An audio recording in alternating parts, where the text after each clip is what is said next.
On today's Join Us in France, honeymoon ideas. How about the French Riviera?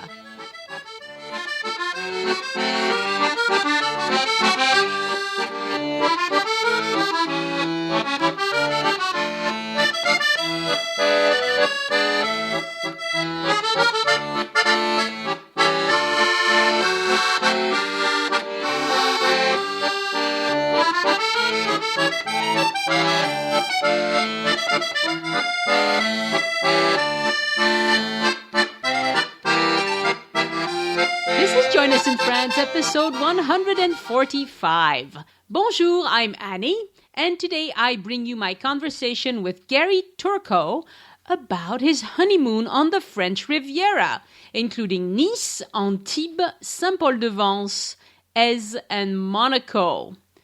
The shout-out today goes out to James Quinn for sending in a donation via the Tip Your Guide button on joinusinfrance.com.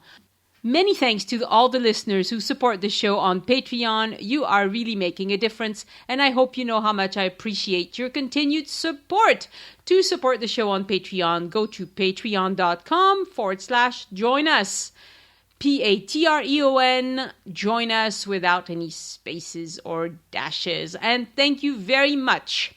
If you like this episode, you should also check out episodes 118 and 37 about Marseilles, episode 33 on Aix-en-Provence, and episode 83 where we talk about les Baux-de-Provence, the Lubéron, and the Abbey de Sénanque, which are all big highlights of the Provence area. For show notes on this episode, go to joinusinfrance.com/145. And speaking of all the show notes and all the episodes, I have been making changes to the episodes page.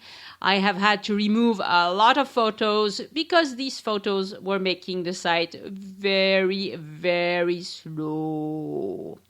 And I am also rewriting the episode pages so that they are catchier for people who find the show via a Google search. For the most part, when writing the episode page and the show notes for any given episode, I was thinking of you, the listeners, and the little bits I know about you from our interactions on the show when we do trip reports or on the Join Us in France close group on Facebook. But I was wrong. You listening to the show right now, yes, that's you, hello, you do not visit the website very often. That's just a fact. It's not just about this podcast. It's the truth of all podcasts. I don't visit the websites of podcasts I listen to either, so I'm not going to blame you. So the goal of the podcast pages for each episode shouldn't be you at all. It should be the random traffic Google sends to the page.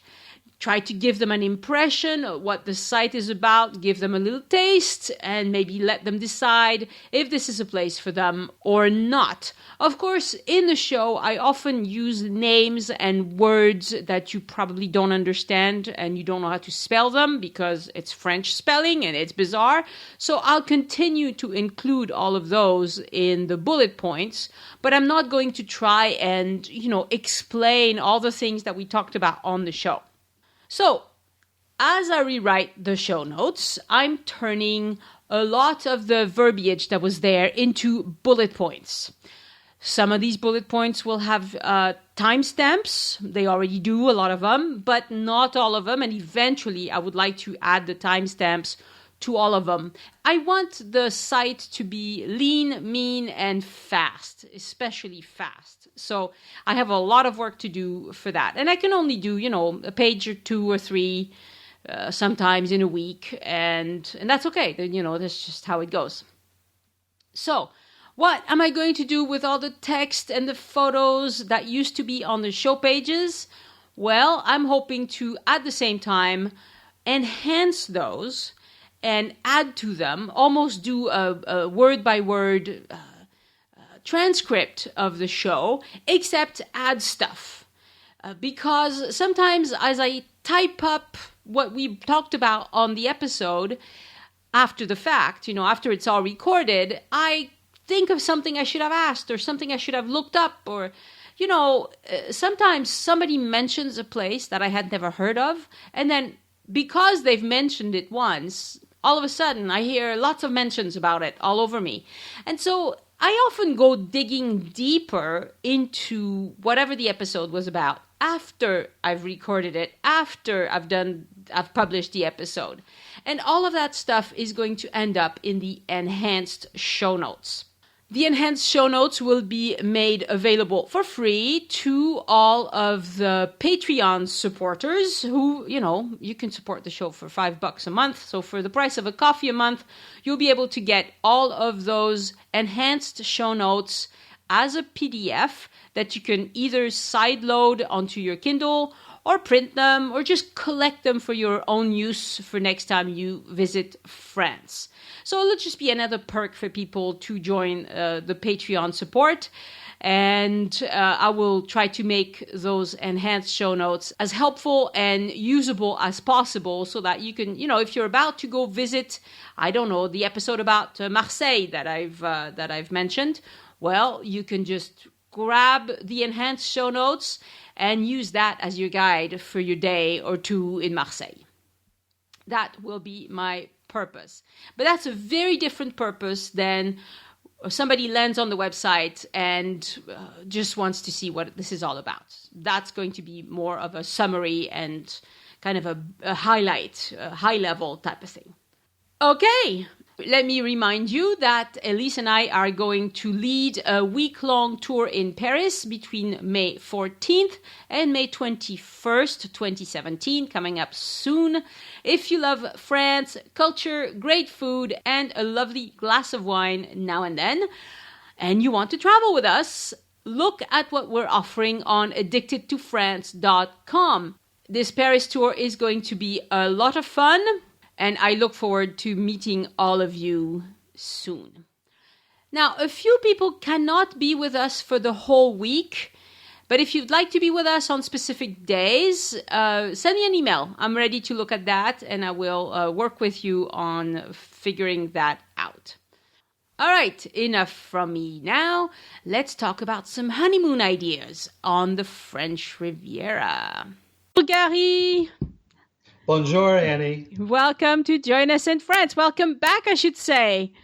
Thank you so much. I'm excited to be back and talk about the next part of our honeymoon. Yes. So we talked to you about your honeymoon in Paris, romantic Paris, and you also talked a bit about Moulin Rouge a little bit because I interviewed somebody else, but I wanted to have your impression. So that was really wonderful. And now we are going to talk about the romantic French Riviera. You spent 4 days, right, in Nice? Exactly, 4 days, 4 nights. Okay, so just introduce yourself just a little bit, and then we'll go on to talking about what you did in Nice. Sure, no problem. So Leslie and I, my wife, we were married in mid-September, and here in California, where we're from. And then we went from here to Paris for 4 days and 4 nights, and then down to Nice for 4 days and 4 nights for our honeymoon.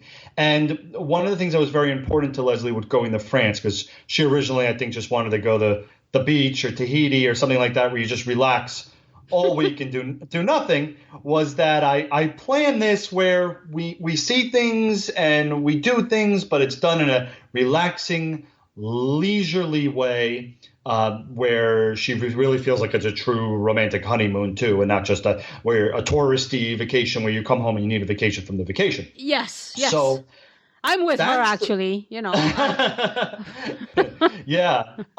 So I looked for ideas in France where we can do half the trip in Paris and have that experience, and then go somewhere else in France that was going to kind of add to the relaxation, be the more relaxing part compared to Paris, where you're going to the museums and different things like that. Right. And we had some different ideas. At one point, we looked at maybe going to the Loire Valley, which you've done a lot of great podcasts to and stuff like that. But then all of a sudden, we discovered the French Riviera. and started reading about that and being on the Mediterranean Sea and all of these beautiful coastal towns. And it just seemed like it was like you were going to live the life of like the celebrities and the riches. And, it has this, at least here in the United States, and I think it does in France and Europe too, that the French Riviera is kind of a place that like, the elite sort of go to vacation, and because it's like one of the most beautiful places in the world. It is very nice. It is very nice. Yeah. Yeah. So let's go and live that kind of lifestyle at the beach clubs and all of that and really get that relaxation going. So that's how we picked French Riviera. And Nice looked to me like a great central kind of location along the coast that had a lot to do and a lot to see and a good place then to go see other areas. So that's how we picked Nice, and a nice direct flight from Paris to Nice. We could have took the train, but we did a flight, and it was only, I want to say maybe an hour and a half, something like that. Yeah. It's more or less that, yes. Did you get like a Air France flight or? Exactly. Yeah, we flew Air France directly from LA to Paris, and then from Paris to Nice, Air France. Yeah. Very good. Very good. And why did you pick Nice? Was it just the idea of being in the Riviera, or did you want to see something specific there? Well, I guess just from doing my research, Nice seemed like it was, again, very central. Central, okay. And that it had a lot more of the sea and maybe dew than some of the other. There's different mix between, having the beach and the sea and everything, but having museums. And Old Town Nice sounded very just very sort of quaint and historical and beautiful. There just seemed like it was a good place to kind of have as our kind of headquarters for the French Riviera. So did you rent a car and get around, or what did you do? Because you went to some other villages. So that was my initial thinking, was let me rent it's our honeymoon, right? We're just going to go all out here once you only get one honeymoon, hopefully. Hopefully, yes, hopefully. That's our plan, right? So my wife has a nice plan. So I said, and we stayed at this, this hotel that was going to, and I'll get to the hotel because I think that's one of the best parts of the trip, but they were going to help me arrange this too. Let me rent like a Ferrari or a Porsche or something really extravagant and ride up and down the French Riviera, go to Monaco, go to all these places in my really fancy car. Wow. And, it was going to be very expensive if we did it. But as I started to look into it more and listen to your podcast about which I believe you might have done with your husband or a friend, about driving in France. Yeah, driving in France was with my husband, yes. Yeah, and listening to that, and and then I was worried about parking. I read that could be difficult and getting lost and things like that. I decided, okay, I'm not going to try that because I could see that moving from a relaxing vacation to all of a sudden very stressful. Right. And I did hear the mass transit was great. Great train system, great bus system. But again, I wanted to be lazy on our honeymoon. I didn't want to have to try to figure things out. So we just booked tours using Viator, which is through TripAdvisor, where we were going to have drivers pick us up and then bring us to all the different villages and areas. And it really wasn't that expensive. They just kind of they gave you a lot of commentary while they drove you. And which was nice to have some of that history about the area and really learning how the French Riviera and Nice are kind of a very much a mix between, at least this is what they claim, Italy and France. And throughout moments in history, they've gone back and forth to being part of Italian city-states and part of France. And, one of the King Louis took it over once. There's a lot of back and forth there. Yes. One of my tour guides actually said that there was a vote that took place once where the people of Nice, and I'm not sure if it was all of French Riviera, that he claimed there was a vote whether these people wanted to stay part of France or be part of Italy, and overwhelmingly voted that they wanted to be part of France. But you definitely see the Italian influence in the buildings. the pink and the oranges and kind of that Tuscan feeling. And there's a lot of Italian food and a lot of Italian restaurants. Yes. Tons Yes, of it's pizza. yeah. Yeah, which, I think was very similar to pizza that I had in Italy. They don't cut it up for you. It's a little bit more, Nope. doughy and stuff like that. But excellent pasta, fresh pasta. A Yeah. lot of If you ask for your pizza slice, they're like, "What? Are you a child?" I kept on telling my wife, let's ask them to cut it for you because I'm sure they'll do it if you ask, But Oh, they she, will, but they'll think you're being a baby. yeah. So yeah, very very much that Italian and French feel, which I didn't expect. I didn't remember reading that or hearing that anywhere. I still felt like it was going to be kind of like just a very French Parisian feeling, but on Oh, water. no. It's very different. Very different. Very, Yeah. very different, but just as great, right? Oh, it's very nice. So we had the drivers take us to all the small little villages and everything in the area and didn't worry about trying to figure out how to get there.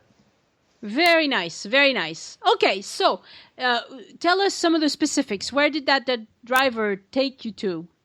Sure. So we went to Cannes, which Yes, Cannes. Yes. I know you've done a podcast on the film festival. Mm-hmm. With these, it was kind of I did half day kind of tours so that again we weren't out touring for 8-10 hours feeling exhausted. So Yes. we had a quick little taste of each place, not enough to really fully immerse ourselves and get the full experience, but a quick little taste to say, hey, we've been there, we've seen this, that sort of thing. So in Cannes, the driver kind of said, this isn't a place that has a lot of kind of touristy things to do. What you really want to see here is where the International Film Festival takes place. Take some pictures there, and there's a little gift shop that you can go in and that sort of thing. So that's what we did there. Then we went to Antibes. Yes, Antibes. Yes.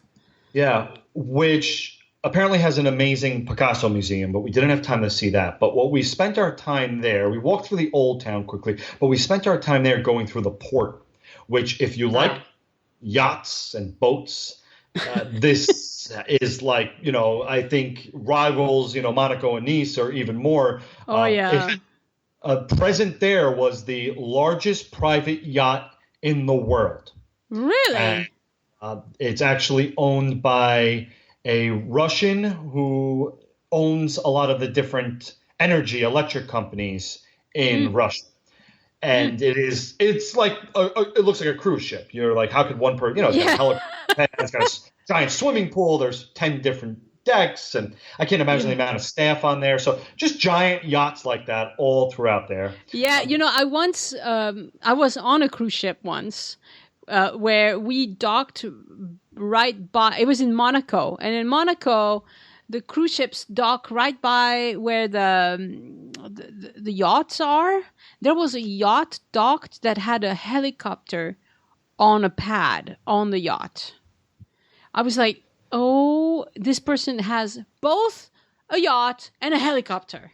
How would it be? It's like they're not from the same universe as I am, just not at all. It's like another world. Yeah. Anyway, it's That's very what this impressive. Person had too. The helicopter was really great. Yeah. Yeah. And then we went to St. Paul-de-Vence. St. Paul-de-Vence, yes. Yes, which our tour guide claimed to be the jewel of the French Riviera. It's a very nice place, yes. Yeah, especially if you like walled medieval villages. Yeah. And I guess it has a really great history, which I wish we had more time to learn about while I was there. I'll have to read up about it with, different medieval attacks and stuff like that, battles and things like that. It sits up on a big hill. So we had said to our tour guide, I don't know what army would try to attack this place because, you'd have to go up this long hill to get to a walled city. It'd be very difficult. But the cobblestone streets and what people I think really enjoy there is there's tons and tons of art galleries. Yes. and you could spend, days and days just looking at all of these different art galleries. So Yeah. very, very pretty. So that was one day that we visited all three of those. And then another day we went to, I think it's called Aix, E-Z-E. Yes, Ez, very nice. Which is another walled medieval village that has a lot of history. And there's a garden. If you go way up to the top, there's a really nice garden. You're familiar with that. And amazing views up there. That garden is fantastic. I've heard of people who said, I went all the way up to the top, but I didn't pay to get into the garden. To that I say, you're a fool. You went all the way up to that top. Pay the €5 or whatever it is to get into the garden. They are so worth it. Yeah. A lot of cactuses. I actually pricked my hand on one of them pretty good. So, you have to, while you're staring at the views, you don't want to just start walking backwards. But we also, I found a place there for Leslie to get some gelato. So she enjoyed that. And I sat down and got this really great cheese and meat platter that they made for me. And I said, can I have some, meat and cheese platter for one person?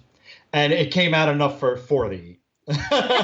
And all of these really great, amazing cheeses and meats and stuff like that. So that was really nice. And then after that, on the bottom of the village, there's a perfumery. Yes.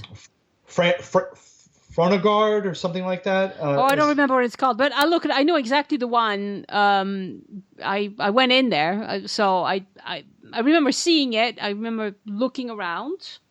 But I don't remember the name. But I'll look it up and put it on the website. And they give free, obviously they want you to buy things, right? But they give you free tour of how they make perfume and soap. The perfume is actually made in, they said, Paris, but they still go through how it's made. But at this particular place, they make soap. And we actually watched them making soap. And they were actually making it. There were some machines, but a lot of it was done by hand. Which we found astonishing because, you seem like they would do kind of an assembly line thing, but they were making this a lot of care. So when you watch people make something by hand like that, you buy a bunch of it because it feels special, a great place for gifts and everything. But that was neat. Just learning how, and I buy a lot of cologne and stuff like that, and Leslie has perfume. So that was great to learn the process of how it's made. And what it's very interesting. And they sell, if I remember correctly, they sell a lot of very small sizes that don't cost a whole lot. So you can try different things. And I remember the soaps too. I probably have, I'll look in my photos while we talk because I probably have a bunch of photos of that place. It would, jar my memory because it's been probably 2-3 years since I went to Aix. But it's such a nice town. It's a pain. I think you did the right thing not getting a car because parking in Aix is tricky. You have to be very, very lucky. I mean, I found a really good parking place, but my husband calls me the parking queen. So it's really hard to find good parking, especially if you go June, July, August. It's like a mess up there. Sure. Yeah. So that's a beautiful place. And another small city nearby called La Turbie is also really nice. I don't know if your guide took you there. No, but I heard that. It's very different. It's Aix is almost unreal because it's on this hill and it's really medieval. La Turbie is more of a French town. It has an old part, but it has a lot of newer kind of buildings, and so it's more it's more of a normal French town. But I really enjoyed that. I like them both. Yeah, and then from there we went to a place that's actually not part of France. I think it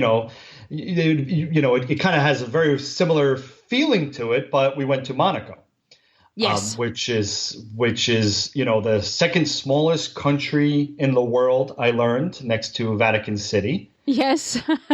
And I think definitely, even though it's not part of France, if you're in the French Riviera, it is something definitely just to go and see, and at least say you've been there. Oh, yeah. There are some famous things there, but on the way there, we saw different sites that were in the movie Catch a Thief, which was an Alfred Hitchcock movie with Grace Kelly. I believe we drove on the road that Grace Kelly's accident happened at. Oh. And then in Monaco, you can go to the church where Grace Kelly was married and see her grave, which is in the church as well. Yeah, it's a beautiful church, and it has a beautiful organ. Beautiful, beautiful. Yeah, it's very nice. I think it's very well, very well worth a visit for sure. Yeah, we quickly went to where the casino is. We didn't go in the casino. We went in the building, but not in the actual casino. But we saw it. We saw that whole area with all of the Ferraris and the Lamborghinis and Maseratis and things like that, which is great just to kind of check out because you always hear about that. I didn't realize they actually have those dealerships that sell those cars right in Monaco too. Of course. So it's right all there for people. And our tour guide said the population of Monaco is only 8,000 people that are actually people from Monaco. I think he said 33,000 people. Yeah. 33,000 people when you add up the, foreigners that live there too. So, but that is a lot of people for just a small area. And you can feel that, how jam-packed it is. We drove on the road where the Grand Prix race happens. Le Grand Prix de Monaco, yep. And that's cool seeing, the road and where all the gates are set. And it kind of just winds the road so you can see how dangerous it is for the drivers. There's a great aquarium that we were told is there. We didn't have time to see that, but it looked great from what we saw. We saw the palace. And the flag was up, meaning that the prince was there. Nice. And the guards... You didn't go shake hands, did you? We didn't. You can go for a tour in the palace. And from what I'm told and read, that the prince and the royal family are very accessible people. They're very friendly and are the type of people that will shake your hand if they see you in the street. Not like... always guarded and protected. I don't know if that's true, but that's what I was told. But we didn't have time to really go in there. We were starving at that point, and we went and had lunch in a nice cobblestone street and sat. And actually, the food was Italian food there, even more than you would consider French food. So we had you're so close to Italy there. I think you could shoot an arrow and have it land in Italy. Yeah. It's very good. So did all that make you feel sorry you didn't rent a Lamborghini and drive yourself, or were you kind of glad you didn't do that? I'm glad I didn't. Going to all those different areas and towns and even in Monaco, I could see the parking was there was obstacles to find. And Monaco has an underground, they have to really use their space well. They have an underground road and tunnel system that I would never in a million years want to try to figure out. That would have been a nightmare on your honeymoon trying to figure it out. So if you're underground, your Waze is not going to work. That's probably true too. I didn't even think of that. Yeah, you would never find your way. We'd end up getting in a fight on our honeymoon over the directions. No, don't do that. I definitely did the right thing, having somebody just do everything for us, take us exactly there. Tell us where to go and what to see and everything like that. Okay. Any other villages you went to on excursions, or shall we talk about Nice proper a little bit? Yeah, that was basically it for the surrounding area. You hit the highlights. I mean, you hit these are all the places that people go to when it's their first visit. There's much more, but of course, it's things that you might do on a different visit. If you only have 4 days. Did you think 4 days was enough? Was it just right? Was it too much? You could spend a month there, right? You have a feeling like you're in paradise in a lot of ways. I think for us it was nice because we did half of our honeymoon in Paris and half in the French Riviera, so it was nice to split that up. It almost felt like 2 different vacations. Oh, yeah, it's Um, very, very different. The feel is very different from the two of those. Yeah. Yeah, yeah. So it was nice to get a little highlight of those surrounding areas and just have a feel of what goes on in the different places in the French Riviera. Yeah. Some of them you could spend more time.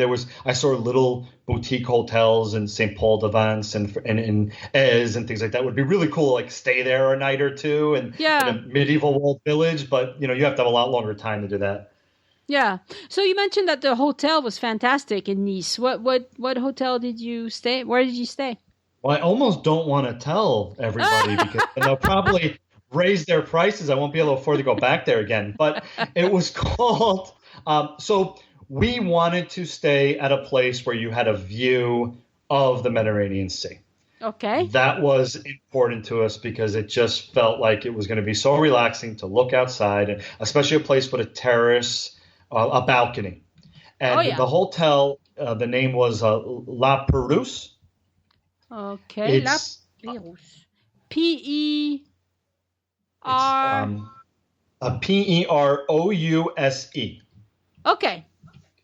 La Pérouse. and it's right on the promenade. So you're Yes. right there, and the hotel is uniquely situated. It's built basically into a mountain or Oh. a giant rock. It's the I forget exactly what you call it, the Castile or something, where you can kind of take an elevator or take steps and go all the way Ah, up to the yes. top. Yes, yes. I know So what you it's mean. Yes. right, and which a lot of people do. It's right in front of that, and you're almost at the level of where you would walk to go all the way to the top and have these magnificent views. So because it was our honeymoon, we requested and paid some extra for a sea view room, so you're facing the Mm-hmm. sea, and we got a really nice balcony with lounge chairs and a table where every morning we were delivered breakfast so we can sit out there, have breakfast, and look out into the Mediterranean Sea. Oh, that looks really nice. I'm looking at pictures of the hotel. It looks like a nice one indeed. Yeah, Mm. definitely. And along the promenade, there are other hotels that also face the sea, but this one, because it's up You have the higher, height. Yes. you get an even better view. So you see and it kind of sticks out a little bit as you go around the promenade. So you kind of get a view of all of Nice on your right side, Mm-hmm. and then straight out throughout the whole sea, and you see different yachts and boats and things like that. And the hotel itself it's a boutique hotel, so it has a different kind of feeling than if you stayed, like we stayed at Intercontinental Hotel in Paris or a Marriott or something like Oh, that. sure. But again, because of that, there's also a very, small kind of intimate feeling to it as well. Like Mm-hmm. you're there Mm-hmm. all by yourself in a way, and everyone's there to serve you. A Yeah. nice little restaurant and pool, and you can order room service and everything. So that was really great. That helped make the whole experience because every morning, every day you come back from your sightseeing and you can just have a glass of wine. I bought a bottle of wine at one point, or just ordered room service and just look out together, hand in Yeah. hand on your honeymoon and really enjoy it. No, it's really, really good. It looks like a fantastic hotel. I mean, it's not cheap, but it's your honeymoon again. You have to enjoy the good things in life for your honeymoon. That just makes all kinds of sense to me. So, oh, very good. Exactly. Very good. So, did you enjoy the local food or did you just have Italian the whole time? We went to a couple of restaurants that we were told, specialize in the Nice cuisine. Okay. And I don't necessarily know if the dishes I ordered, because obviously, even though they specialize in Nice cuisine, they might have other things, So Of I don't course, know of course. necessarily what I ordered were more specifically Nice dishes, but I had a lot of seafood that was excellent. I had mussels and clams and salmon and different things like that. We still, had some pastas, but with like octopus, oysters on the half shell and things like Mm. that. I tried some of the Nice drinks that were Yeah. recommended, One was actually called the Monaco, even though they said it was popular, sort of maybe a popular French Riviera drink. It was a beer with grenadine in it and some other things.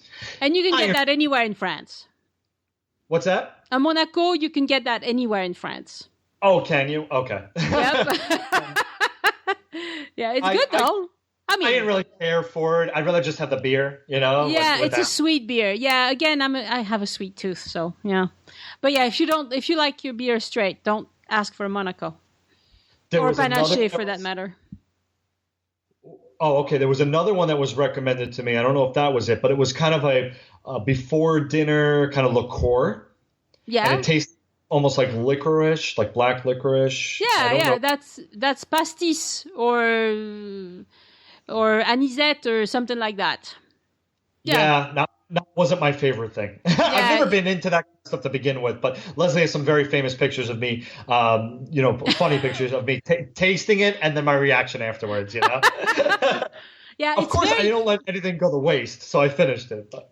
Of course, but I mean, I love it because I've had it so many times. I won't have it every meal, obviously, but on occasion in the summer, that's what people drink as an aperitif. Although women usually have a sweet wine, and men almost always have the pastis or Ricard or whatever. I mean, whatever brand, but it's all the same. It's this licorice drink. Sure. There was another dish. It's more of like a snack, I would say, that people recommended, and I wish I tried it, but just didn't have the chance. It was bread with, I think, onions and then maybe anchovies on it or something like that. Ah, la fougasse. Yeah. La fougasse. Yeah, that's I wish I would have tried it. Yeah, that's good. We had lots of pizza, which Nice, apparently is still very, very famous for their pizza as well. Oh, yeah. Oh, and there's a very nice ice cream place in Nice. I can't remember the name of it. It has a very Italian name. Is it Finocchio's or something like that? Yeah, something like that. I think you're close. I'll put the actual name on the show notes for this episode. And as always, I'll spell things out for you so you don't, if you can't understand what the heck we're talking about, you can look at the show notes and find all that stuff. But yeah, it's got some really nice ice cream places over, in Nice as well. And I think it's more gelato in Nice than ice cream. I think they had ice cream too, but I saw a lot of gelato places. Yeah. So did you go to the beach? So yes, this was one of our highlights, I think, for the entire trip, but especially the French Riviera part of our trip was going to one of these famous. Not that the beach club was famous, but just beach clubs in the French Riviera is something that we always talk about, in America, because it's different than kind of what we have here. Yeah. And we said we're going to devote a whole day to just going to a beach club. So our hotel helped us reserve, and I've heard about really famous beach clubs in like Saint-Tropez or in Cannes where like all the celebrities go and things like that, where then we would have had to have gotten into a car or a train or something like that, where we had beach clubs right there in Nice. And we had one, Castile Plague, is that how you say it? Castle Beach, right across plage. From our hotel. So it's plage, so it's Castile Plage? Can you spell Castile that? Plage. Castel. Tel. Which I think means just Castle Beach, right? Yes. And no, it's not French. It's probably a Provençal word, but yeah. Oh, okay. Interesting. And I thought it was interesting too that the promenade, whatever the full word you say, it actually means walkway of the English. Yes, la promenade des Anglais. Yeah, so it's pretty interesting too, knowing the history between the French and the English. That one of the most famous roads in all of France is named after the English. So the driver said that was kind of ironic, Yeah, la promenade des Anglais, absolutely. It's a nice walk. Oh yes, beautiful. Yeah, beautiful. And there are a lot of beach clubs in the hotels and things like that all along there too to choose from. The one we chose because it was right across from our hotel, the less time to walk, seemed perfect to us, and it really was. One thing that people should know is that these beach clubs, different than just kind of grabbing a towel and a beach chair and going over to the beach. This, you don't have to bring anything, but you pay for everything, which if you're on your honeymoon or your vacation, maybe you won't care. We weren't worried about it, but we made reservations through our hotel and to have 2 reserved chairs, and then you pay for the lounge chairs. It was about €20 each for the lounge chair. It's yours for the day though. Then you pay extra for an umbrella. It was €5 or €10, and then you pay extra for towels, €5 each. Wow. Okay. Yeah. So it starts off very expensive, and then you're right on the beach. And we got there early, so we kind of picked our prime spot where there was going to be no one blocking our view of the sea. And you can have service the whole time as well. So you have someone that's bringing you drinks and foods. I got a couple Bloody Marys to start off. And then I ordered this beer that was the size, like the giant bottles of wine or champagne, the Magnum size. Yeah. Okay, I ordered a beer that size. It was €40, and I saw that it was a beer for €40. Oh goodness, a €40 beer? Yeah, because I kept on, like, at this point I had my Bloody Marys. We've eaten a couple snacks, and I was kind of fighting for the server's time between serving me and serving other people because it was starting to get crowded. And I wanted to keep the drinks coming, right? I'm over there with my book. I'm looking out into the sea. I'm in heaven here. I think at that point, Leslie was taking a nap, which is heaven to her, My wife just to take a nap on the beach and not do anything, So I want to keep the drinks coming. And I'm like, I see this $40 beer, and it looks like a larger size. But, of course, the measurements and the sizes are different than I'm used to in the U.S. So I don't really know how big this thing's going to be. I know it's expensive, but I'm figuring – I'm on my honeymoon, whatever. And I've already had 2 drinks in me at that point. And the guy's got my credit. So what does it matter, right? Yeah. But I was happy with it because it was so large. And thankfully, too, he brought in an ice bucket. So the thing is going to stay cold while I'm drinking it. And I sat there drinking this thing for hours, Oh, yeah. So do you remember what the brand of beer was? So I actually have a picture of on my screen. And yes, it was the words on it are blonde, which I think is maybe the type of blonde, beer. Yes. Of Saint-Tropez. Oh, blonde de Saint-Tropez. Huh. Yes. Now, I asked the server if it actually came from Saint-Tropez because I was like, this is great. I'm on the, French Riviera, looking at the Mediterranean Sea, drinking a beer from here. And he said, no, it actually is not. It was a Belgian beer. So it's actually not from the area, but Belgium's close enough, right? And that was perfect. Now, this is great, too, because when you're drinking a lot, you don't necessarily, with no lifeguards or anything, here in L.A., you don't necessarily want to go in the water because the water would be very rough here. The Mediterranean Sea is not rough. It is extremely. Well, listen, it can be really, really rough, but most days it's not rough. Maybe if there's a storm or something like that. Right. Earlier this week, when we record this, the Med had a huge storm, and it was really bad. But it's just bad for a couple of days, and then after that, it's beautiful. Back to beautiful. Yeah, got you. Because when we were there, it was extremely calm. Because it's a sea, it was like almost like just a still lake. Yeah. And I couldn't get over how clean the water was.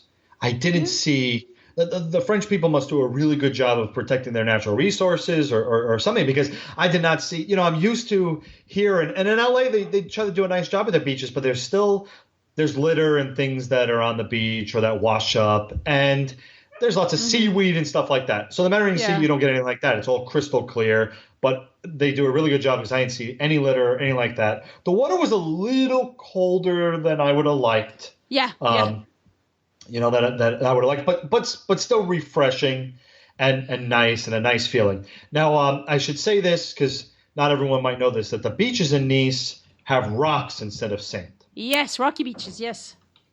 And I know some of the other areas maybe in Cannes and Saint-Tropez and stuff like that, they do have sand. And I heard a whole Right. story on why that is, and it's not something I remember enough to retell, but there's a reason why rocks come up into here in Nice, and sand comes up in other areas, and it's interesting if you're into that thing. But I'll tell you this, I did not mind at all there being rocks and sand. Actually, I preferred it, and I wish Really? our beaches had that. No, it's nice to make sand castles and when Sure. you're kids, and you bury yourself in the sand or put your feet in the sand, things like that. But when you're lying on a beach and eating food or drinking, and you have bags with your books and different things like that, usually sand, I just feel like, gets everywhere. You end up that's eating true. a bunch of sand, and you That's go true. home and it's all in your car, all that stuff. With the rocks, you don't worry about sand at all. The one thing you have to do is just bring some kind of thing to protect your feet. And my wife bought these great beach kind of shoes that we wrapped on our feet, and then you step on the rocks. It doesn't hurt at all. You go in the ocean, you're standing, it doesn't hurt at all, and you don't have to worry about messy sand. Yep, that's true. That's very true, because I like sandy beaches, but it's true that it's the scourge of the beach. I have an apartment a kilometer away from the beach. It doesn't matter how many times you sweep and vacuum, you have sand everywhere. You find sand in your bed. I'm like, how did the sand get in my bed? That's impossible. We come home from the beach, we shower right away. We don't get into the bed straight from the beach, How did this happen? Well, it happens, it just does. So that's a good point. If it's rocks, you don't get that problem. And besides, you had lounge chairs. So what do you care, It's exactly, fine. and very comfortable lounge chairs too. Nice cushion. Oh, it sounds like you guys had a great time. It sounds idyllic, to tell you the truth. And the weather was good too in Nice for you? The weather in Nice and our entire honeymoon in Paris before that was just perfect. I read a lot, and you talked about in one of your podcasts that, the best times to visit France, and September is a great month, I think. Not, it's starting to cool off a little bit into that fall weather, but it's not too cold yet where you have to bundle up. It's just perfect. And we luckily did not have any rain the entire time either, which was nice too. Yeah. I don't think we had much rain this year in September. It just didn't. It was really dry. We got some in October, including some very heavy episodes, but it's just a couple days and then it's back. It's back to normal. So it's very nice. Yeah. Well, you've shared a lot of good tips, including the gallon beer. Do you think it was a gallon in the end? I wonder if it says it on there. I don't know. A gallon. It doesn't say the ounces or the equivalent on there. Does it say in liters? No, where I'm looking at the bottle, it doesn't. It probably was on the backside or something. I took the stuff. But you said it was like a Magnum. Right, whatever that largest size of wine or champagne or something you can get, whatever that is, by myself. That is funny. I was eating too, and I didn't do it all at once. Of course. And you're on vacation. I mean, I wasn't driving. My hotel was right across the street. So. Exactly. So it was very perfect. Good. The only other thing I would add is I just wanted to say Old Town Nice is a very nice area with restaurants, and then behind the restaurants, nice little cobblestone streets with different cheese shops and chocolate shops and things like that. So that area is where we spent most of our time in Nice, rather than the more city feeling areas of Nice. Just that old town area is really romantic and nice. Yes, it's beautiful. If you walk around along the beach, go into the little streets. Nice is a really charming little town. You did the right thing because you did stay in Nice the whole time. I think, 4 full days in Nice, if you don't have particular things to do or people to visit or whatever, might get a little long. But in your case, since you spent your time, in villages nearby and also in Nice, that's perfect. I think you planned it really well. Well, I couldn't have done it without your podcast that I listened to for over a year, and there were points where my fiance at the time looked at me and said, "Is that all you do is listen to that podcast?" I just have you on all day, just listening and taking notes and everything. So couldn't have done it without you, and I'm really happy to give back. And hopefully these tips will help in other people's planning. It's wonderful. Thank you so much for giving back and having been so generous with your time. Because I know it takes a long time because, I'm kind of a pain. I ask people to send me lists of things they did and they have to think back and what was that called? And I ask a lot of questions that, most people go on vacation and they promptly forget everything they ate, everything they did. But that's the beauty of coming on the show, right? So, because it brought back a lot of memories, I bet, that you might have forgotten otherwise. Very true. Yes. Yep. All right. Well, thank you.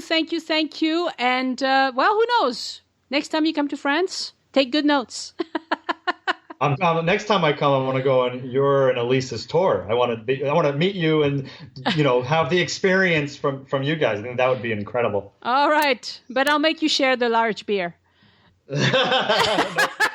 We'll get to them. All right. Thank you very much, Gary. Au revoir. Au revoir. Thanks for listening to the show. To find out about tours offered by Elise and I, visit addictedtofrance.com. Please subscribe to the Join Us in France email list. It only goes out about once a month, but it is where you'll find out about our most recent episodes, and you'll also be the first to hear about promos we are running on the tours and anything else new we're cooking up. I invite you to look up the Join Us in France closed group on Facebook, a great place for folks who know a ton about France, exchange tips with those who are just starting to look into visiting France. À bientôt!